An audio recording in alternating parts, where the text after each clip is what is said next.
अस्सलाम वालेकुम, welcome to learner academy. नाम है असलम। आज हमारा लेक्चर नंबर 32 है और हमारा चैप्टर है इंडिविजुअल स्ट्रेसर्स।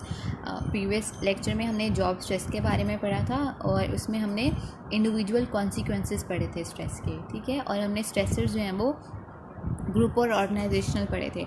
तो आज हम जो है वो इंडिविजुअल स्ट्रेसर्स पढ़ेंगे। इसमें सबसे पहले जो आता है वो पर्सनालिटी टाइप आ जाती है। पर्सनालिटी की बेसिकली दो टाइप्स होती हैं, टाइप ए और टाइप बी, ठीक है। इसको जो है वो फ्रेडमैन और रोजनमैन ने जो है वो फर्स्ट टाइम ऑब्ज़र्व किया था, क्योंकि वो जो है वो उन्होंने देखा था कि दो कार्डियोलॉजिस्ट थे, तो उन्होंने देखा था बहुत सारे हार्ट पेशेंट जो होते हैं एंक्शियस होते हैं, ठीक है। और हार्ड टाइम सिटिंग होती है उनकी, यानी कि वो एजेस पे बैठ रहे होते हैं। इस पॉइंट को लेके ना उन्होंने इस फिनोमेना को स्टडी करना शुरू किया दिया था। फिर उन्होंने कंक्लूड किया था कि कुछ पेशेंट जो होते हैं वो एग्जिबिट करते हैं एक टाइप की, और कुछ जो है वो डिफरेंट टाइप के बिहेवियर्स पैटर्न जो वो करते हैं शो। तो फिर उन्होंने कहा था कि ये डिफरेंसेस पर्सनालिटी की बेस पे होते हैं, और फिर उन्होंने इन दो बिहेवियर्स पैटर्न को जो है वो लेबल किया था as type A and type B. सबसे पहले हम देखते हैं कि टाइप ए क्या होते हैं। जो एक्सट्रीम टाइप ए के लोग होते हैं ना, वो एक्सट्रीमली कंपैटिटिव होते हैं, बहुत ज़्यादा डिवोटेड होते हैं वर्क, वो जो वर्कहॉलिक किस्म के लोग होते हैं ना वो। और इनकी एक strong sense of time urgency होती है, बहुत ज़्यादा पंक्चुअल, टाइम को बहुत ज़्यादा वैल्यू करने वाले। एक ऑब्वियसली इतने कंपैटिटिव हैं, वर्कहॉलिक हैं, पंक्चुअल हैं, तो एक चीज़ तो आएगी कि इम्पेशेंट होंगे ना, उनका टॉलरेंस नहीं होगा, एग्रेसिवनेस जो है वो शो करेंगे, बहुत ज़्यादा ड्राइव्स होंगी उनकी, मोटिव्स होंगे, मोटिवेशन हाई होगी, वो एज मच वो बहुत ज़्यादा चीज़ें करना चाहेंगे, बहुत ज़्यादा अकम्पलिशमेंट करना चाहेंगे बहुत शॉर्ट पीरियड ऑफ टाइम में। अगर हम टाइप बी को देखें तो वो बिल्कुल ऑपोजिट है ना, लेस कंपैरेटिव हैं, work less devoted to work है कि बस हाँ काम कर लिया तो कर लिया, नहीं तो ना सही, ठीक है। Weaker sense of time urgency है कि अच्छा चले जाएंगे, 8 बजे हैं अभी तो चले जाएंगे।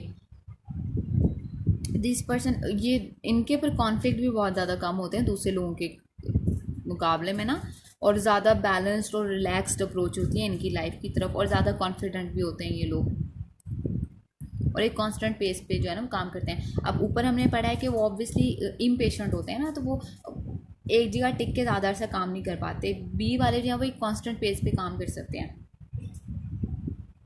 एक कॉमन सेंस एक्सपेक्टेशन जो टाइप ए के लोगों से की जाती है कि वो ज़्यादा सक्सेसफुल होंगे as compare to type B, लेकिन रियलिटी में क्या होता है कि टाइप बी पर्सन जो है ना वो मोर और लेस सक्सेसफुल होते हैं एज़ कम्पेयर टू ए।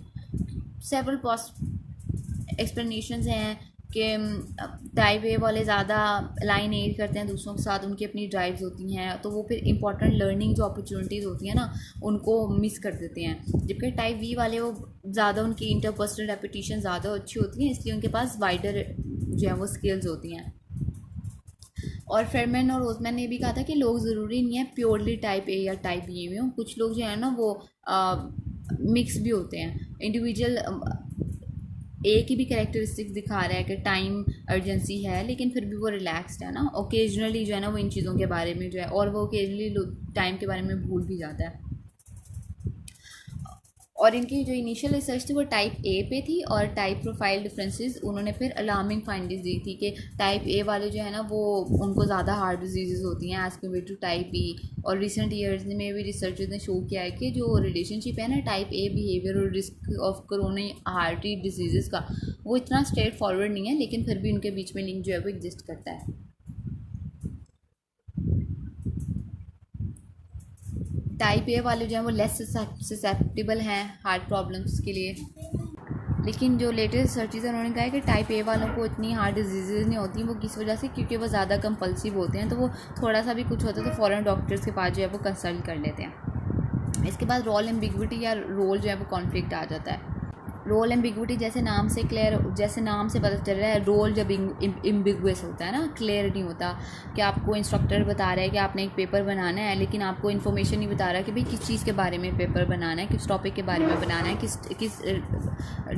उसको कि डिसिप्लिन को ज़्यादा जो है वो आपने फोकस करना है, क्या उसका फॉर्मेट होगा, किस तरह का पेपर होना चाहिए, लॉन्ग होगा, शॉर्ट होगा, ठीक है। इसी तरह वर्क सेटिंग में रोल एम्बिग्विटी होती है कि आपको पुअर जॉब डिस्क्रिप्शन दी जा रही है, वेग इंस्ट्रक्शन है सुपरवाइज़र की तरफ से, आपको एक टास्क दे दिया गया है लेकिन आपको बताया नहीं गया कि आपने उस टास्क को किस तरह से लेकर चलना है, उसका प्रोसीजर आप क्या यूज़ करेंगे, क्या क्या टेक्निक्स यूज़ करेंगे, आप उसमें कितने लोगों को लेकर चल सकते हैं, आपकी ग्रुप इंस्ट्रक्शंस क्या होंगी, किस किस्म की जो है वो चीज़ें होंगी। तो वो फिर ये जो रोल एम्बिग्विटी होती है ये भी it's a larger source of stress. उसके बाद आता है रोल कॉन्फ्लिक्ट। रोल कॉन्फ्लिक्ट आता है कि जब मैसेज और क्यूज़ आपके रोल के बारे में क्लियर होते हैं लेकिन कॉन्ट्राडिक्टरी होते हैं, यानी कि आपको एक से ज़्यादा बार जो है वो चीज़ें बताई गई हैं लेकिन आपस में जो है ना वो कॉन्ट्राडिक्टरी हैं, वो ये इंटर रोल कॉन्फ्लिक्ट आ जाता है, ठीक है। कॉन्फ्लिक्ट बिटवीन टू रोल्स कि एक आदमी को बॉस ने कहा है कि भाई आपने लाजमी काम करना है, आप जो वीकेंड्स पे काम करो, लेकिन उसी पर्सन का वो कह देता है कि भाई जी उसी पर्सन को घर से जो है वो कहा जा रहा है कि नहीं जी आपने तो वक्त पे घर आना है, आपको पहले आना, तो वो आपका कॉन्फ्लिक्ट जो है वो राइज हो जाता है। इंट्रा रोल कॉन्फ्लिक्ट भी हो सकता है कि एक पर्सन को कॉन्फ्लिक्टिव डिमांड्स आ रही हैं डिफरेंट सोर्सेज से सेम रोल के अकॉर्डिंग, ठीक है। इंट्रा सेंडर कॉन्फ्लिक्ट होता है जब एक सिंगल सोर्स सेंडर जो है ना वो क्लियर लेकिन कॉन्ट्राडिक्टरी मैसेज दे रहा है, यानी कि एक बार उसने आपको कुछ और बोला है और कुछ हफ्ते बाद या कुछ दिनों बाद जो है वो आपको कुछ और जो है ना वो काम दे रहा है। पर्सन रोल कॉन्फ्लिक्ट आ जाता है कि आपकी रोल रिक्वायरमेंट्स और आपकी इंडिविजुअल जो पर्सनल वैल्यूज़ होती है ना उनमें जो है वो कॉन्फ्लिक्ट आ रही है। ये बेसिकली होता है जब आपको अनएथिकल या इलीगल काम करने में कहा जाता है। रोल कॉन्फ्लिक्ट वैराइटीज़ में होता है, ठीक है। और रिसर्चर्स ने शो किया जो कॉन्फ्लिक्ट आता है ना सिचुएशंस में वो फिर एडवर्स कॉन्सिक्वेंसेस की तरफ जो है वो लीड करता है। जॉब परफॉर्मेंस होता है रैपिड टर्नओवर जो है वो रैपिड होता है, पुअर परफॉर्मेंस की तरफ जो है ना वो ये लीड करता है। उसके बाद पर्सनल कंट्रोल आ जाता है।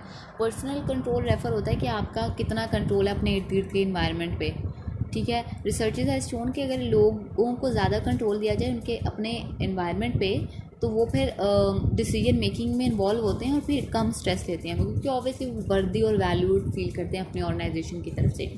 लर्न हेल्पलेसनेस साइकोलॉजिकल कंडीशन है जिसमें कोई भी इंसान या एनिमल ये लर्न कर लेता है कि वह हेल्पलेस है जब उसको लगता है कि उसका सिचुएशंस पे या अपने इर्द गिर्द के इन्वायरमेंट पे कंट्रोल नहीं है, वो कुछ भी नहीं कर सकता, ठीक है। वो पैसिव रहता है, अनप्लेजेंट रहता है, हार्मफुल और डैमेजिंग सिचुएशंस में उसको लगता है कि चीज़ें उसके कंट्रोल में नहीं है, वो आउट ऑफ कंट्रोल है, उसके कंट्रोल से बाहर है। तो इस तरह से वो जब वो वेरियस टाइम ये चीज़ें फील करता है तो वो हेल्पलेसनेस जो वो लर्न कर लेता है। लर्न हेल्पलेसनेस थ्योरी व्यू है कि डिप्रेशन जो है ना वो एक परसीव्ड लैक ऑफ कंट्रोल की वजह से आपकी लाइफ में आता है। जब आपको लगता है कि आपके लाइफ इवेंट्स पे आपको कंट्रोल नहीं है, ठीक है, आपका फिर प्रायर एक्सपोजर होता है अनकंट्रोलेबल नेगेटिव इवेंट्स पे, अनकंट्रोलेबल नेगेटिव इवेंट्स की वजह से फिर ये जो है ना वो स्ट्रेस कॉज करता है। सेल्फ एफिकेसी हमने पीछे पढ़ा है, ठीक है। जब आपको लगता है कि आप कोई चीज़ कर सकते हो तो जो हाई सेल्फ एफिकेसी के लोग हैं वो लेस प्रोन होते हैं स्ट्रेस को as compare to low self efficacy. Hardiness आ जाती है, कुछ लोग होते हैं उनको हम हार्डियर पर्सनालिटीज़ कहते हैं। हार्डीनेस के पर्सन एबल होता है कि वो स्ट्रेस के साथ कोप कर सकता है, ठीक है। इंटरनल फ्लोकस होता है उसका कंट्रोल का, स्ट्रांगली कमिटेड होते हैं एक्टिविटीज़ के साथ और वो चेंज को जो है ना वो अपॉर्चुनिटी के तौर पे लेते हैं जो उनको एडवांसमेंट की तरफ लेके जा रही है और ग्रोथ की तरफ लेके जा रही है। वो बहुत कम इलनेस को सफ़र करते हैं क्योंकि वो हाई लेवल ऑफ प्रेशर और स्ट्रेस के साथ जो है ना वो डील कर लेते हैं क्योंकि वो डिफ़िकल्टीज़ को एज अ चैलेंज जो है ना वो एक्सेप्ट करते हैं। अगर हम देखें स्ट्रेस जो कॉन्फ्लिक्ट तो उसमें इंटरपर्सनल कॉन्फ्लिक्ट आ जाता है कि एक पर्सन की जो है ना वो लोग जो है ना वो लोगों के बीच में जो कॉन्फ्लिक्ट्स आता है, लोग समझते हैं कि दूसरों का जो बिहेवियर हो पर्सनल फैक्टर्स की वजह से और उनका अपना जो बिहेवियर है वो जो है ना वो एक्सटर्नल फैक्टर्स की वजह से, इसको इंटरपर्सनल कॉन्फ्लिक्ट्स कहते हैं। वैटन और कैमरन ने इसकी 4 मेजर सोर्सेज बताए थे इंटरपर्सनल कॉन्फ्लिक्ट की। पर्सनल डिफरेंसेस आ जाते हैं, ऑब्वियसली हर इंसान जो है वो डिफरेंट होता है, साइकोलॉजिकली फिजिकली आपका बैकग्राउंड डिफरेंट होता है, आपके एक्सपीरियंसेस डिफरेंट होते हैं, आपके पैटर्न ऑफ सिविलाइजेशन डिफरेंट होते हैं, तो ऑब्वियसली फिर इंडिविजुअल बेस पे डिफरेंसेस एग्जिस्ट करते हैं और फिर वो कॉन्फ्लिक्ट को जो है वो राइज करते हैं। इन्फॉर्मेशन डेफिशिएंसी आ जाती है जब आपके पास लैक ऑफ इन्फॉर्मेशन होता है या मिस इन्फॉर्मेशन होती है, तो वो फिर मिस इन्फॉर्मेशन आपको कॉन्फ्लिक्ट की तरफ जो है वो लीड करती है। आप इस कॉन्फ्लिक्ट को रिजॉल्व कर सकते हो इन्फॉर्मेशन को करेक्ट करके या फिर अप्रोप्रिएट एडिक्वेट इन्फॉर्मेशन को लेकर। रोल इनकम्पैटिबिलिटी आ जाती है, यानी कि आप ऐसा काम कर रहे हो अपनी ऑर्गेनाइजेशन में, ये ऐसी रिक्वायरमेंट्स हैं जो आपकी जॉब, ठीक है, आपके रोल के डिफरेंट हैं, यानी कि वो फिर उनकी रिक्वायरमेंट्स है ना उनकी जॉब की ऑपोजिट होती हैं। ये फिर कॉन्फ्लिक्ट को लेकर जाता है, लेकिन आप इनको एडवांस टेक्नोलॉजी यूज़ करके इसको भी सॉल्व कर सकते हो। इन्वायरमेंटल स्ट्रेस आ जाता है, हाईली कंपेटिटिव या टफ इन्वायरमेंट है, ज़रा पॉलिटिकल सा इन्वायरमेंट है, आप उसमें जो है एडजस्ट नहीं कर पा रहे हो, ठीक है, ये चीज़ें भी कॉन्फ्लिक्ट की तरफ लीड करती हैं। इंटर ग्रुप कॉन्फ्लिक्ट होता है, दो ग्रुप्स के दरम्यान में जो कॉन्फ्लिक्ट होता है वो रिसोर्सेज की वजह से भी हो सकता है, यानी कि लिमिटेड रिसोर्सेज हैं, ऑर्गेनाइजेशन शेयर कर रही हैं तो उसकी वजह से कॉन्फ्लिक्ट अराइज होता है। उसमें टास्क इंटरडिपेंडेंस आ जाता है, जब एक टास्क के लिए ऑर्गेनाइजेशन आपस में एक दूसरे पर डिपेंड कर रही होती है ना, तो उसकी वजह से जो है ना कॉन्फ्लिक्ट राइज करते हैं। जुरिस्डिक्शनल एम्बिगुइटी आ जाती है कि जी ना जो वो टास्क परफॉर्म कर रहे हैं वो ज़्यादा कंट्रोल ऑफ ग्रुप्स की में जब एम्बिगुइटीज़ होती है ना, वो फिर जुरिस्डिक्शनल एम्बिगुइटी वो फिर कॉन्फ्लिक्ट को राइज करती है, यानी कि एक ऑर्गेनाइजेशन ना क्रेडिट ले रही है दूसरी ऑर्गेनाइजेशन या ग्रुप के जो है ना वो काम का, तो वो फिर कॉन्फ्लिक्ट राइज होते हैं। स्टेटस स्ट्रगल आ जाती है, ऑर्गेनाइजेशन में स्ट्रगल होती है कि ज़्यादा हाई रैंक कौन सी होगी, तो ये भी जो है ना सोर्स ऑफ कॉन्फ्लिक्ट है ग्रुप्स में। ग्रुप कॉन्फ्लिक्ट्स भी स्ट्रेस कॉज करते हैं, फिर ऑब्वियसली इन ग्रुप या वर्सेस आउट ग्रुप की फीलिंग लेके आते हैं कि आप अपने ग्रुप के साथ बिलोंग्ड फील कर रहे हो ना। ग्रुप कॉन्फ्लिक्ट या राइवलरी कंपटीशन भी लेके आते हैं, आपकी परफॉर्मेंस को इंक्रीज भी कर सकते हैं और समटाइम ये डिस्ट्रक्टिव वे में जो है ना वो लीड करती है ऑर्गेनाइजेशन को।